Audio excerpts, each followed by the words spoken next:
Bonjour à tous et bienvenue dans cette nouvelle vidéo. Aujourd'hui, nous allons parler de la culpabilité du pervers narcissique. Et c'est bien ce qui nous énerve, cette façon toujours de dire que c'est nous qui sommes coupables alors qu'on sait très bien que c'est leur faute, leur responsabilité. Et comme ils sont extrêmement immatures, ce qu'ils vont faire, c'est toujours être sur la défensive, jamais se remettre en question, toujours jouer un faux rôle, avoir une image de grandeur, de moi je sais, toi tu ne sais pas, moi j'ai fait bien juste et toi tu ne sais pas, toi tu n'es rien, tu n'es personne, tu ne seras jamais personne, etc., etc. Alors qu'en réalité, s'ils font ça, c'est précisément parce que vous êtes quelqu'un. Première chose déjà à retenir, s'ils vous attaquent, vous, c'est parce qu'ils sont jaloux, c'est parce que justement ils voudraient être d'une certaine façon comme vous, mais qu'ils ne veulent pas faire les efforts pour être comme vous, c'est-à-dire être courageux, avoir le sens du mérite, avoir le sens des responsabilités et justement travailler sur soi. Les pervers narcissiques ont cette faculté de nier tellement les choses qu'ils vont ne jamais travailler sur eux-mêmes, ne jamais se remettre en question, et c'est pour ça que c'est peine perdue d'essayer de les faire changer. Et du coup, effectivement, on se pose la question, mais du point de vue spirituel, quand ils décèdent, qu'arrive-t-il à cette personne qui ne veut jamais se sentir coupable et pourtant qu'il est tellement. C'est ça qui nous énerve, c'est de voir combien cette personne ne se remet pas en question, combien cette personne elle est de mauvaise foi, combien cette personne elle ne dit jamais c'est de ma faute, et quand cette personne s'excuse, ce n'est jamais, jamais sincère, toujours stratégique. On ressent que ce n'est pas de sincères excuses, que cette personne ne se sent pas responsable. Et c'est ça qui est hyper énervant. On se dit, mais comment c'est possible de faire autant de tort à des personnes, à ses propres enfants, à ses propres parents, de faire des choses aussi atroces, de faire en sorte qu'il y ait des personnes qui perdent leur boulot à cause d'eux, qui deviennent vraiment dépressives, qui vraiment vivent des choses sincèrement inhumaines, et en même temps que ces personnes ne se sentent jamais, jamais responsables, au point même d'apprécier ça, de recommencer toujours, de s'acharner à ça, et on se dit, où est la justice? Et évidemment, la spiritualité répond aussi à cette question, où est la justice? Et c'est au moment du décès, effectivement, j'en ai déjà parlé, au moment du décès, eh bien, la personne perverse narcissique est face à ce qu'elle a fait dans sa vie. Et nous aurons tous cette étape-là, quand on décède, on revoit défiler sa vie, mais aussi on la ressent, on ressent l'impact qu'on a fait sur les autres, ce qu'on a fait de bien et de moins bien, et donc du coup on est amené à se juger. À se juger certes normalement avec amour, parce qu'on aura tous et toutes fait des erreurs, fait à certains moments des choses qui n'auraient pas dû être faites, mais au moins on est capable de se remettre en question et de comprendre là où on a bien fait, c'est-à-dire là où on a pu aider d'autres personnes, là où on a pu être présent pour les autres et pour soi-même d'ailleurs, là où on s'est respecté soi, là où on a fait bien. Il y a plein de choses dans notre vie aussi qui vont être super sympas à revivre, à ressentir, parce que c'est ce qu'on a fait aux autres. Mais dans le cas des pervers narcissiques, où leur vie entière consiste à faire du tort aux autres à l'extrême, évidemment qu'ils vont ressentir douleur, haine, tristesse et des émotions extrêmes justement. Donc forcément que à ce moment-là, ça va pas être une bonne période pour eux, ça va pas être un truc sympa pour eux du tout. Et en plus, ils ne se sont jamais remis en question. Ils n'ont pas cherché à s'améliorer, ils n'ont pas cherché à faire mieux. Nous, dans notre vie, certes, on a fait des erreurs et à certains moments, on a regretté ça déjà de notre vivant, donc on s'est corrigé, on a appris. Et c'est même le but de la vie, c'est d'apprendre. Mais eux, ils se retrouvent face à un amas de déni, finalement. Ils ont nié la réalité et ils ont passé leur temps à choisir de faire du tort aux autres. Et c'est ce tort qui va leur revenir. Oui, parce qu'au moment du décès, la belle image toute lisse n'existe plus. tout tombe d'un coup. Et ils vont donc se retrouver face à eux-mêmes d'un seul coup.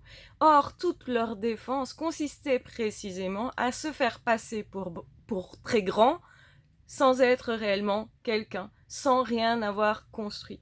Donc c'est face à ce vide qu'ils vont inévitablement se retrouver, parce que la vie déjà leur a fait revivre ce vide-là constamment. Chaque fois qu'une personne s'en va, chaque fois qu'une personne s'échappe de justement leur manœuvre de manipulation et de leur impression de toute puissance, on leur remontre que non, tu n'es pas tout puissant. L'autre peut s'échapper, l'autre peut vivre à nouveau, l'autre peut se réparer, l'autre peut justement partir, te quitter et ne plus jamais revenir. L'autre peut aussi se venger de ce que tu lui as fait. Donc, autrement dit, ça te montre, en tant que pervers narcissique, que tu n'es pas tout puissant, que tes illusions de grandeur ne sont que des illusions, que tes illusions de maîtriser les autres ne sont que des illusions, et que tout ça n'a servi absolument à rien.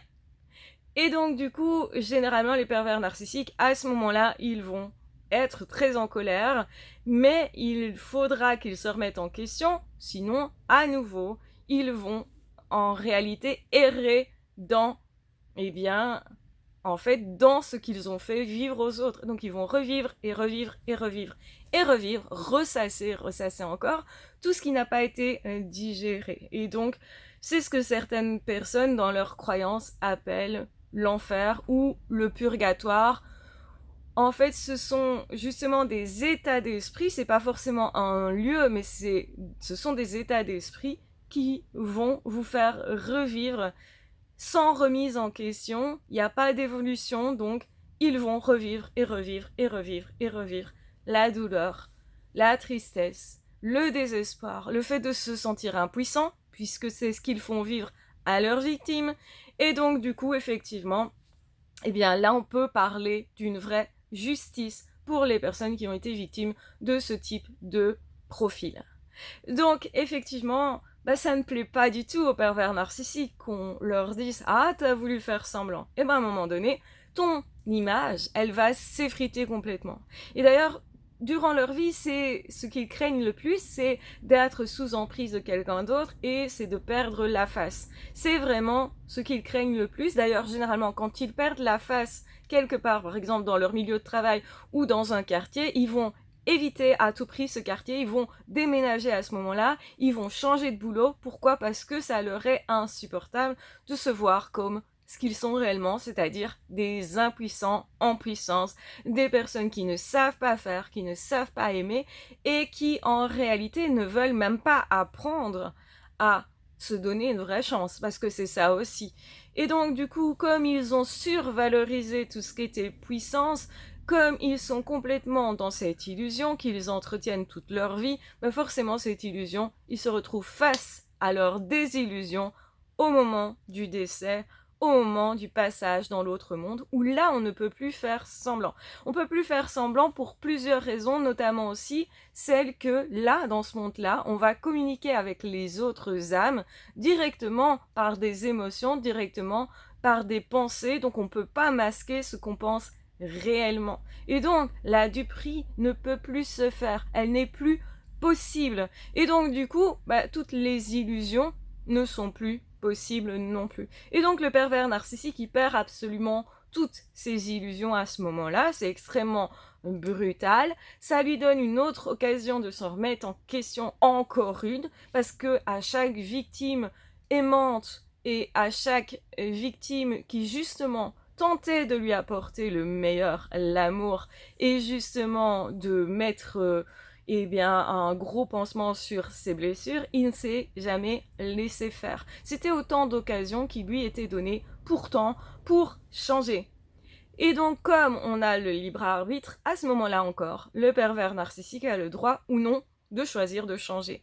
Et évidemment, s'il reste dans cet ego surdimensionné, s'il ne se remet pas en question, malgré le fait que effectivement on est en dehors de la vie, donc on voit normalement les choses différemment, on nous donne un autre point de vue en réalité, justement, on comprend que l'amour a une vraie place, une vraie utilité, mais on laisse encore le choix à l'âme vers quoi tu t'orientes. Et ce vers quoi tu t'orientes, on te le donne. Si tu t'orientes vers l'amour, tu vas être apaisé, serein, et tu vas vivre la mort et ce passage comme quelque chose de plutôt agréable, qui va te donner envie de rester en fait dans l'autre monde. Et c'est bien ce que beaucoup de personnes expliquent, c'est que quand ils étaient de l'autre côté, malgré le fait d'avoir des enfants sur Terre, d'avoir un mari, une femme, etc., qui avaient pourtant besoin d'eux, la plupart disent « j'avais pas envie de revenir ». Et parfois, c'est parce qu'on leur montre l'impact qu'ils peuvent avoir au niveau de l'amour sur les proches qui sont encore vivants sur Terre, qu'ils décident de revenir. Et beaucoup expliquent d'ailleurs que c'est parfois compliqué de recommencer à reprendre goût à la vie. Parce que justement, ils se sont trouvés dans une telle paix, un tel amour inconditionnel, et justement parce que leur cœur a décidé d'aller vers cet amour, eh bien, ça leur manque en fait. Mais c'est parce que c'est leur nature qu'ils vont se diriger vers l'amour. Et donc vers un certain état d'esprit et un certain bien-être. Et comme c'est ce qu'on recherche constamment et qu'on ne trouve pas sur Terre, eh bien, ça peut nous manquer très cruellement.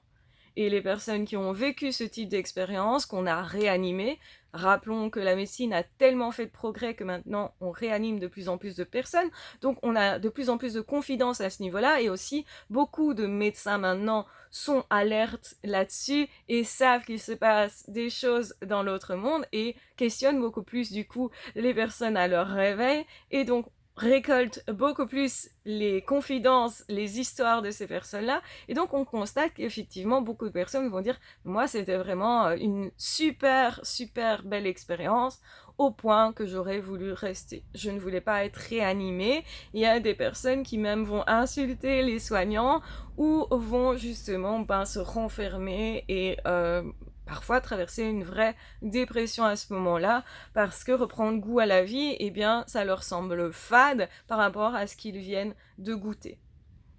Et donc, heureusement, on oublie peu à peu ce type d'expérience aussi. Il y a une partie de l'expérience dont on ne se souvient généralement pas, parce que justement, je pense qu'on ne pourrait pas continuer notre tâche, notre mission sur Terre. Donc ça, c'est ce qui revient constamment quand on récolte toutes ces expériences-là et tous les dires de chaque personne. À l'inverse, les personnes qui vraiment sont des personnes qui ont fait pas mal de tort, vont dire « moi c'était horrible, j'ai vécu une expérience horrible, là-bas il faut pas y aller, il faut vraiment qu'on me ramène », au point de supplier parfois justement les soignants de « récupérez-moi », parfois quand ils perdent connaissance, etc. Il y a des cas comme ça effectivement, qui sont moins fréquents, mais qui correspondent en fait à l'état d'esprit de la personne et à comment cette personne a vécu sa vie. Et du coup, souvent ils vont dire j'ai visité les enfers, des choses comme ça, où je rencontrais des êtres hideux, j'ai vécu des choses atroces, etc. Parce qu'on est remis face à ce qu'on a fait durant notre vie. Parfois, pour certaines personnes, ça fait vraiment office d'électrochoc et les personnes décident de vivre autrement leur vie, et d'autres, par contre, ne vont pas décider ça et vont avoir une peur extrême de la mort, une peur extrême justement d'être de l'autre côté. Mais on sait tous que c'est inévitable, on va tous mourir et c'est une réalité. L'important, et pour beaucoup de personnes d'ailleurs dans certaines religions ou philosophies, certains vont dire l'important c'est pas de vivre mais de réussir sa mort. Normalement, justement, vous comprenez mieux cette phrase maintenant qui est oui, effectivement, vivre d'une certaine façon nous fait quelque part réussir ou non notre mort du point de vue de l'âme et du point de vue de l'amour. Donc retenez simplement qu'on est là pour aimer beaucoup, que effectivement les pervers narcissiques, quand ils décèdent, se retrouvent dans des situations où ils sont complètement désespérés. D'ailleurs, ça peut devenir des âmes errantes qui vont hanter certains lieux. Ils vont refuser en fait de passer complètement de l'autre côté. Donc du coup, ils vont essayer de se rattacher à des humains, des choses comme ça. Mais effectivement, constamment, ils vont devoir se remettre en question parce qu'ils sont coupables. Là, ils sont face à leur culpabilité et ils ne peuvent y échapper. Donc effectivement, cette culpabilité, ça nous énerve qu'ils ne prennent pas en main leurs responsabilités, qu'ils fassent toujours comme s'ils n'étaient pas coupables, malgré les atrocités qu'ils ont faites à leurs victimes. Alors beaucoup de personnes victimes vont changer cette expérience parce que ce sont des belles personnes, elles vont trouver des ressources en elles pour dépasser ça, elles vont reprendre goût à la vie, à l'amour, etc.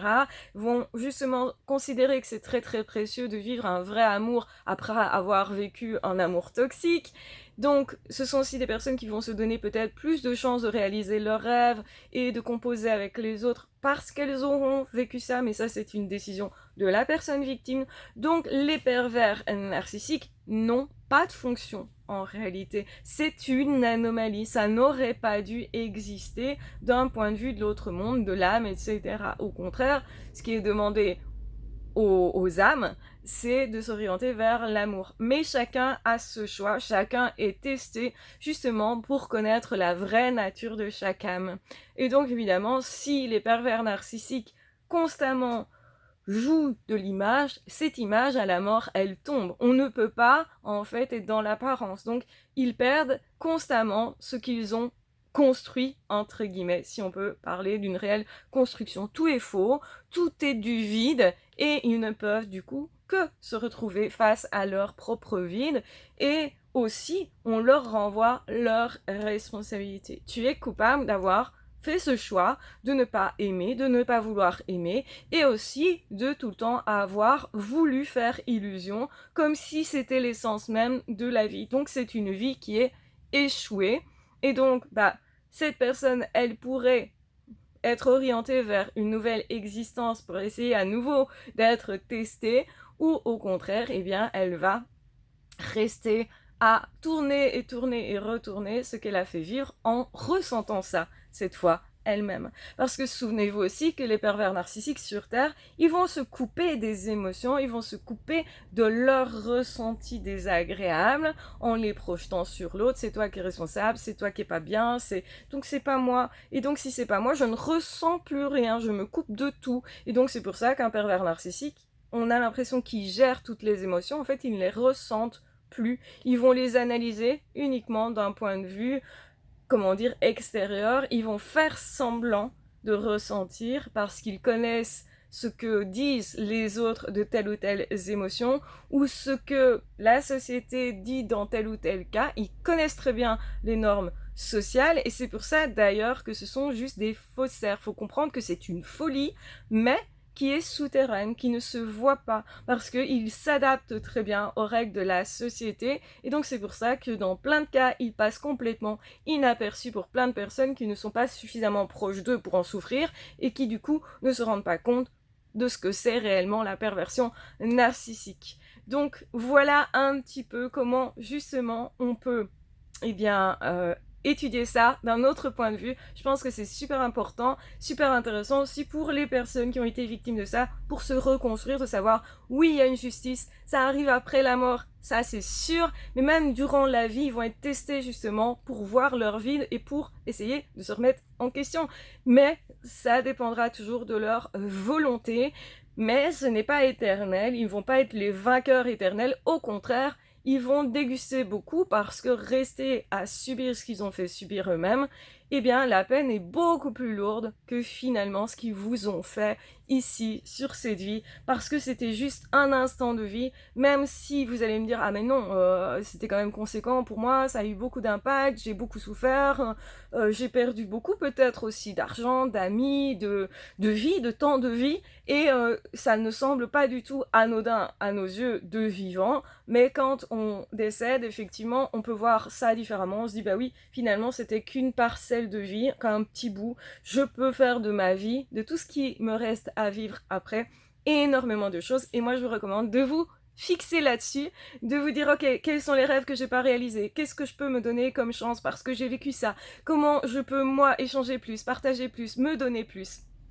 parce que finalement, du fait d'avoir vécu ça, il serait peut-être temps justement que je m'aime plus pour me donner plus en toute bienveillance, et me donner plus, c'est aussi être mieux dans ma peau, dans ma vie, pour être mieux avec les autres. Ce n'est pas du tout égoïste. C'est en fait, quand on y pense, plutôt ce qu'il faudrait faire pour mieux aimer. Voilà, je vous embrasse bien fort, je vous aime très fort. J'espère que cette vidéo vous aura apporté quelque chose d'essentiel sur votre chemin pour vous réparer, pour être plus heureux dans votre vie, pour avoir plus de sens aussi, parce que cette chaîne sert aussi à ça. En tout cas, je vous embrasse bien fort, je vous aime très fort. Prenez bien soin de vous. Si vous voulez soutenir ma chaîne, eh bien, c'est possible. Vous avez des liens ici en barre d'infos vers mon site où je propose des formations sur la perversion narcissique plus d'un point de vue psycho, mais il y aura d'autres choses, donc restez alerte. Il y a aussi possibilité de faire un petit don, par exemple de 5 € si vous le désirez. En réalité, vous pouvez mettre le nombre de fois que vous souhaitez. Donc, voilà, c'est une façon de soutenir cette chaîne.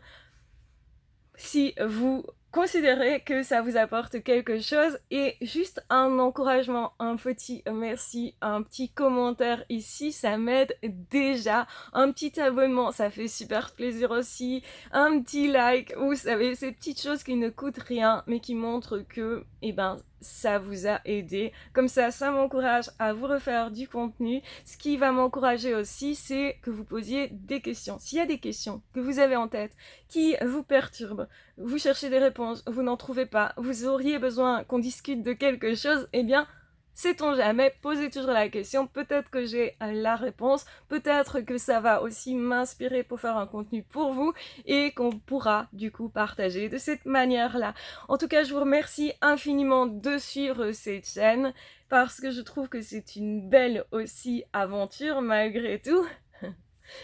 Dans le sens où effectivement, c'est quelque chose qui va se déployer encore plus ici cette année. Donc merci infiniment d'être là et je vous embrasse bien fort. Passez la meilleure journée de votre vie selon ce que vous pouvez faire, faites-le. Essayez d'avoir la meilleure optique possible, d'avoir de l'espoir aussi pour vous. C'est super important parce que vous le méritez, tout simplement. Voilà, je vous embrasse bien fort, je vous aime très fort. Prenez bien soin de vous. Ciao, bye bye.